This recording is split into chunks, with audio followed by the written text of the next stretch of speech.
Welcome to the Good Eggs of History podcast. Here we explore the more unknown historical rule breakers, the rebels, the brave, and the bonkers.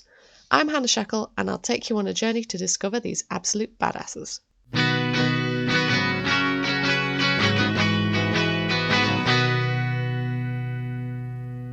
Now, you'll have to excuse me for the next couple of episodes because after managing to avoid it for so long, I have finally caught COVID and I'm currently stuffed up with a bit of a sore throat, so do bear with me on that one.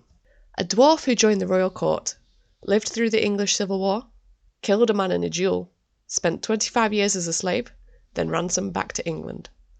While this sounds like an offshoot from Game of Thrones, George R.R. didn't have any hand in this.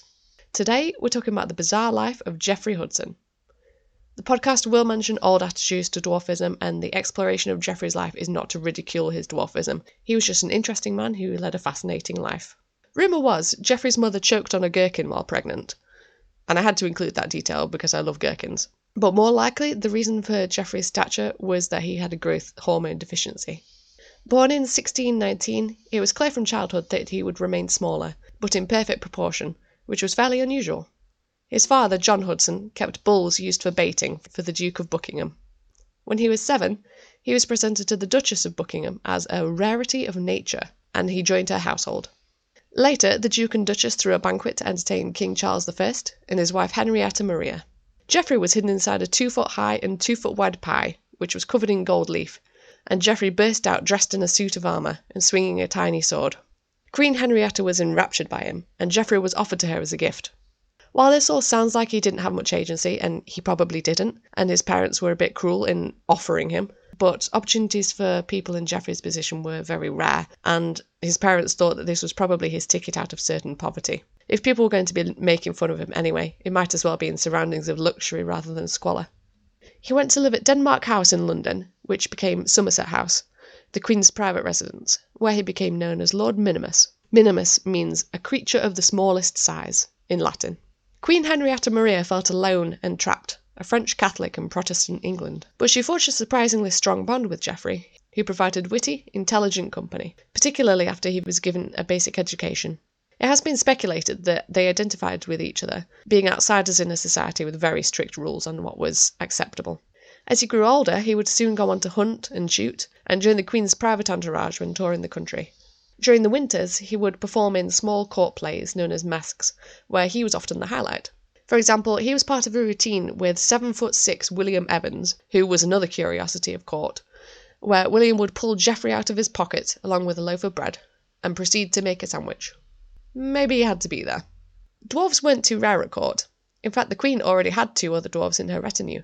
They were a subject of fascination in art, and there are dozens of paintings of dwarves throughout history, including many of Geoffrey himself.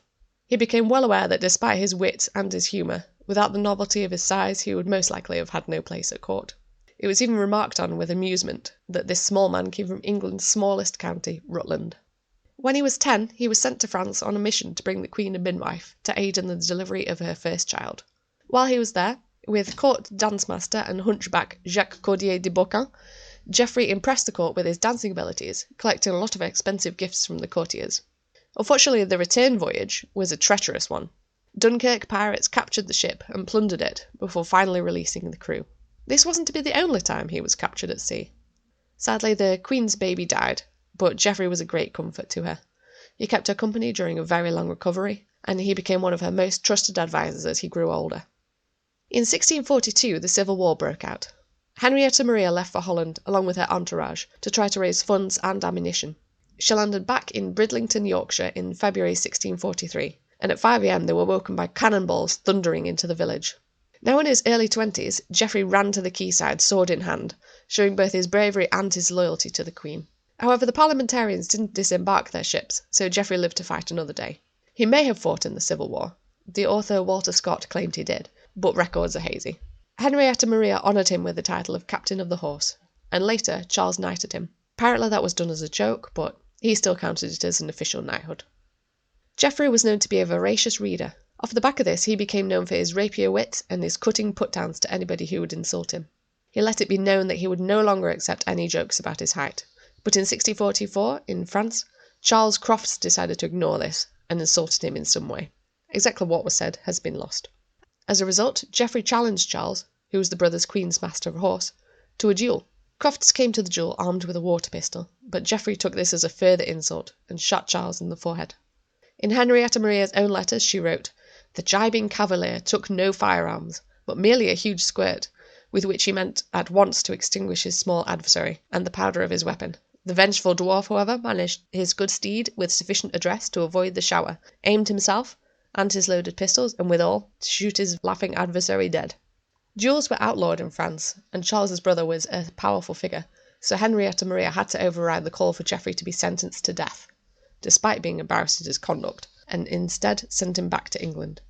However, on his voyage back, his ship was captured by Barbary pirates, and he was enslaved for 25 years. No details of his slavery were recorded, but he reportedly received regular beatings.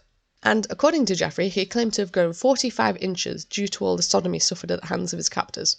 That might not have been true, but what was true was the fact he did grow an awful lot in that time. He returned to records in 1669, when a ransom was paid for the freedom of English captives. He lived in Oakham for a while, but chose to try his luck in London again. However, Henrietta Maria had died, the king had been beheaded, but Charles II was now head of state. The country was not a good place to be a Catholic, and Geoffrey was recognised as the dwarf of the very Catholic Henrietta Maria. He was recorded as receiving mysterious payments from the Secret Service Fund, and was then accused of being involved in a Catholic conspiracy. He was imprisoned in Westminster's Gatehouse Prison. He was eventually released, but became a lonely, isolated figure, disappearing from records again, and dying as an outcast in 1682, buried in an unmarked grave. A sad end to a remarkable tale. While it isn't known where he was buried, a marker has been placed near his place of birth, which states Sir Geoffrey Hudson, 1619–82. A dwarf presented in a pie to King Charles I. And strangely, the Boat Inn in Portumna, County Galway, has a life-size statue of him. The reason why isn't exactly known, so if somebody could tell me, I would love that. He isn't a figure that has been much celebrated or analysed as he should have been, and much of his captivity was a mystery, but he managed to live a remarkable life despite that. Geoffrey Hudson is a good egg because while he started out at court as a pet, a curiosity, a figure of fun, he managed to carve out some independence, found his confidence, and became one of the Queen's closest advisors. While I don't know if George R.R. Martin took inspiration from Geoffrey's life, you can easily see some parallels in how he writes Tyrion Lannister, another very witty, intelligent and sharp man who just happened to have a short stature. If you'd like to read more, there are a few books inspired by Geoffrey, such as The Smallest Man by Francis Quinn and The Queen's Dwarf by Ella March Chase. Thank you for listening. I'm Hannah Shackle. If you'd like to join in the conversation, join me on Instagram at Hannah Shackle, Hotel Alpha November November, Alpha Hotel, Sierra Hotel, Echo Kilo Lima Echo. I love me some NATO alphabet. There'll be photos, behind the scenes, sneak peeks and more. Please join me next time to enjoy the next Good Egg.